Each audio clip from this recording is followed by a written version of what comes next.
Pakistan peoples party Pakistan की बड़ी सियासी जमातों में से एक पुरानी सियासी जमात है, जमहूरी सियासी जमात जिसको कहा जाता है, जिसने बहुत सी कुर्बानियाँ दी। ये एक सियासी जमात है जिसने अपने लीडरान को कुर्बान किया इस सियासत के अंदर।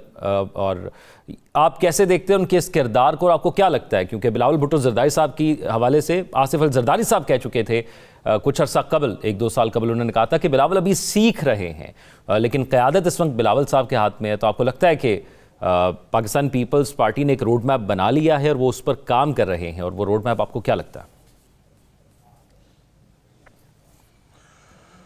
देखिए, ये बहुत ज़रूरी है रोड मैप पीपल्स पार्टी के लिए। पहले हम देख लेते हैं उसके जो क्रेडेंशियल्स हैं पीपल्स पार्टी के, भुट्टो साहब से लेके बिलावल भुट्टो तक इवन वो डेमोक्रेटिक क्रेडेंशियल्स उसके जो जमहूरी साख के हवाले से और उनका जो अवामी कह लें स्टैंड, जो अवाम के हक़ में स्टैंड और अवाम की बेहतरी के लिए स्टैंड जो उनका रहा है, वो बहुत ही कह लें कि एक आउटस्टैंडिंग रहा है, इसमें कोई शक नहीं है। लेकिन जब से नो कॉन्फिडेंस मोशन आई इमरान खान साहब के ख़िलाफ़ और उसके बाद हुकूमत PDM की बनी, उस वक़्त से जिस किस्म की हुकूमत ने रवैया इख्तियार किया है और अभी तक जो चल रहा है, उससे ज़ाहिर है पीपल्स पार्टी उसका हिस्सा है, चाहे हुकूमत में है या नहीं है मरकज़ में, लेकिन उसका हिस्सा है। तो वो उसकी सियासी साख को बड़ी ज़िक पहुँच रही है उससे।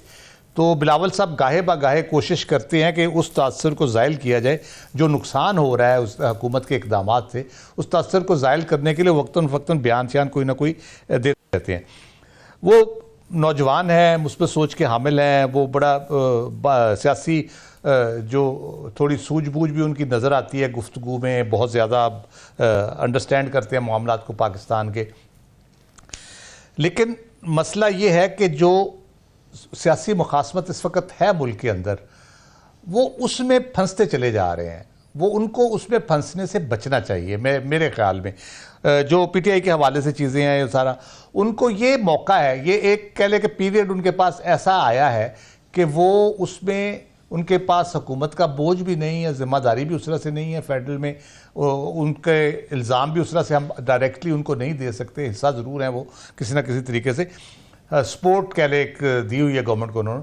लेकिन ये टाइम ऐसा है जिसमें वो अपनी जमात को मुनज़्ज़म करके, उसको बेहतर तंजीम साजी करके, बेहतर लोगों के साथ वो उसको बेहतर करने की कोशिश करें। क्योंकि हिस्टोरिकली पंजाब और KP में उन्होंने जो फुट होल्ड लूज़ किया है, वो सारी लॉट जो है वो PTI की तरफ गई है।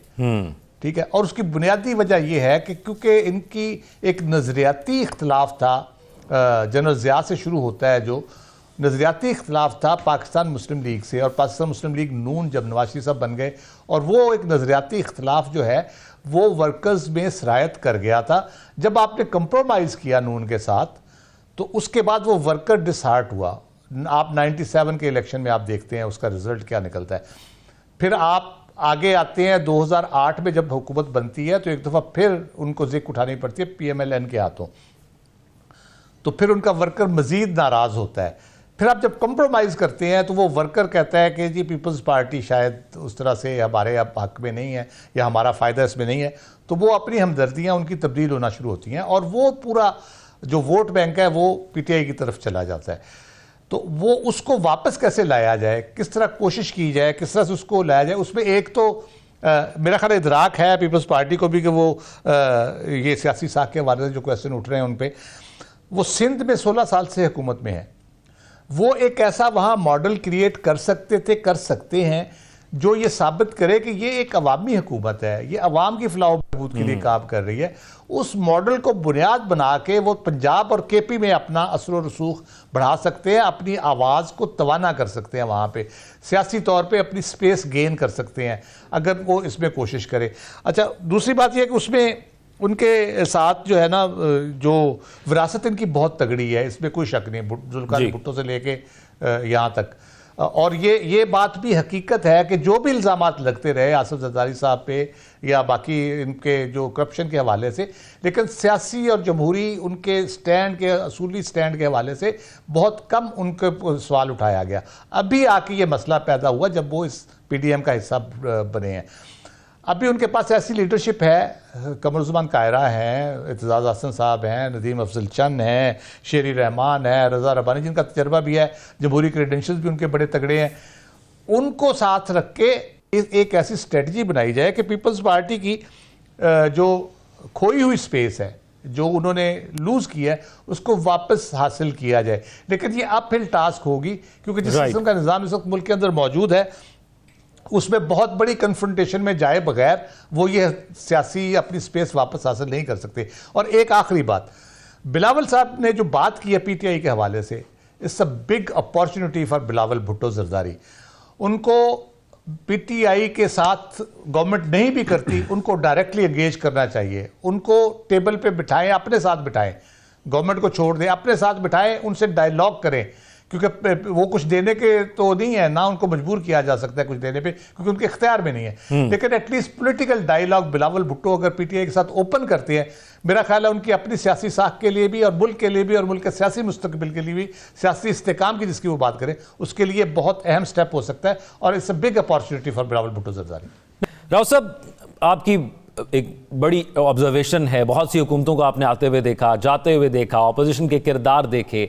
आपको क्या लगता है कि ये तमाम चीज़ें, कोई भी गवर्नमेंट आई, ये उसके मैनिफेस्टो के हिस्सा रही हैं? ये तमाम चीज़ें जो हमारे अवामी मसाइल हैं, जिनसे आज भी हम गुजर रहे हैं।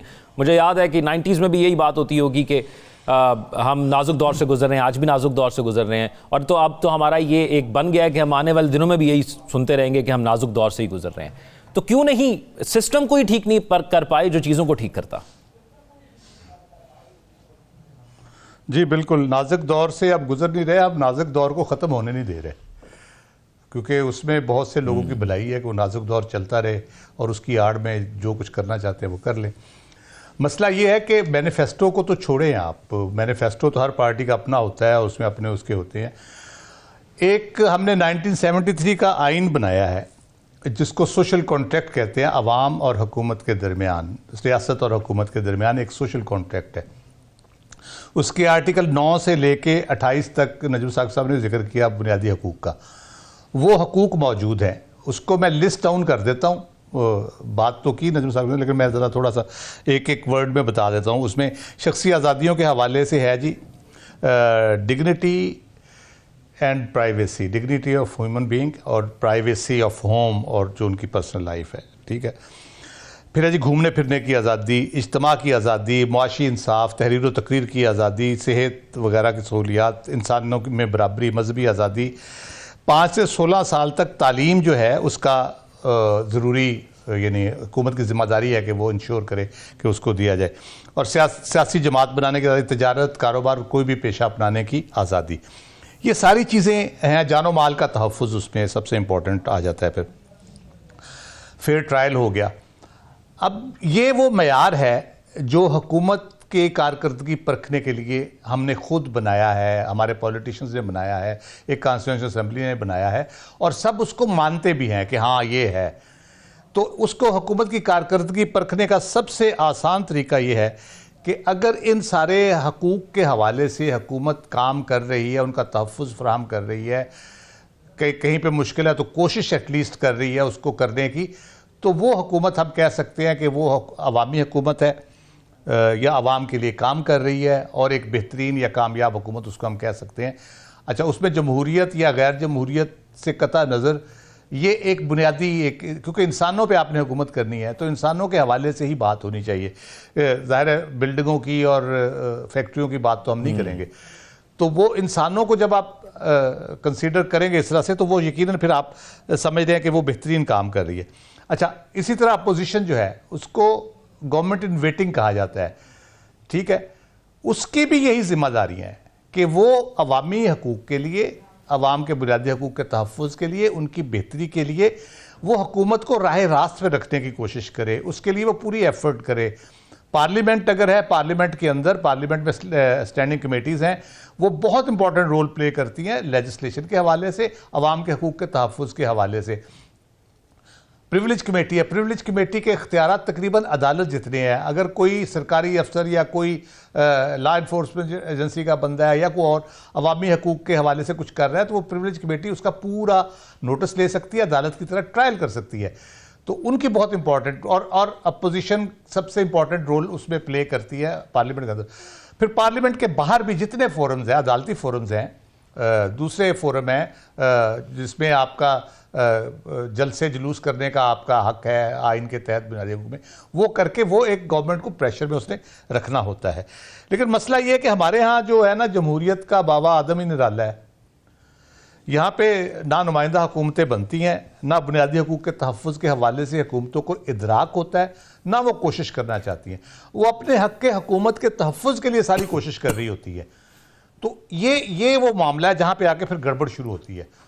अगर आप रिप्रेजेंटेटिव राव साहब, आपको क्या लगता है कोई करना नहीं चाहता? वैसे मैं डाउट नहीं करूंगा किसी चीज पर, लेकिन कोई करना नहीं चाहता या माहौल नहीं होता?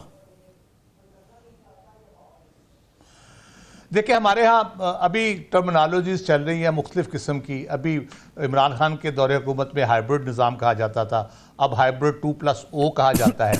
बात यह है कि पॉलिटिकल पार्टीज़ जो हैं वो बहुत एक मजबूत कुव्वत होती हैं इस जमहूरी निज़ाम के अंदर, और बहुत तगड़ी कुव्वत होना भी चाहिए। ऑर्गेनाइज पॉलिटिकल पार्टीज़ इंश्योर करती हैं कि पाकिस्तान में अवाम की रिप्रेजेंटेशन हो और अवाम की आवाज़ को वो उठाने की ज़िम्मेदार होती हैं और अवाम को मुनज़्ज़म भी करती हैं सियासी जमात के तौर पे मुख्तलिफ इशूज़ के ऊपर, आइन के हवाले से, कानून के हवाले से, जमहूरियत के हवाले से, जमहूरी असूलों के हवाले से। तो जब पॉलिटिकल पार्टीज़ अपना पीछे हट के कुर्सी पे टांग रख के बैठ जाएंगी कि हमें तो हुकूमत करनी है जैसे भी है, तो सो व्हाट, तो फिर ये होता है कि आप अपनी स्पेस लूज कर जाते हैं। Right. तो पॉलिटिकल पार्टीज ने, चाहे हुकूमत में है चाहे हुकूमत से बाहर है, वो अपनी स्पेस डेलिबरेटली या किसी मजबूरी है उनकी, आई डोंट नो, क्योंकि पॉलिटिकल लोग बड़े तगड़े लोग होते हैं, अपनी जब जान पे बनती है तो वो सब कुछ कर लेते हैं, जब अवाम पे बनती है तो वो फिर पीछे हट के बैठ जाते हैं। तो वो क्यों ये कर रहे हैं? उसका नुकसान अल्टीमेटली किसी भी जमहूरी मुल्क में अवाम को उठाना पड़ता है, अवाम पे प्रेशर सर आता है। अशराफिया तो उनके तो दुनिया भर में ठिकाने हैं, वो कहीं भी जाके बैठ जाएंगे, लेकिन जो अवाम यहाँ से गांव से शहर में आने का किराया नहीं है वो क्या करेगा, या उसको रोजगार के वसाइल उसके नहीं है तो वो क्या करेगा? तो इसलिए हुकूमतों की जिम्मेदारी आइन के अंदर डिफाइंड है, उसके मुताबिक अगर वो काम कर रही हैं तो वो अवाम की फलाह के लिए कर रही है और अच्छी हुकूमतें हैं, अगर नहीं कर रही तो इंतहाई निकम्मी और नालायक हुकूमत है और अवाम का इंटरेस्ट उनके दिल में नहीं है। बिल्कुल।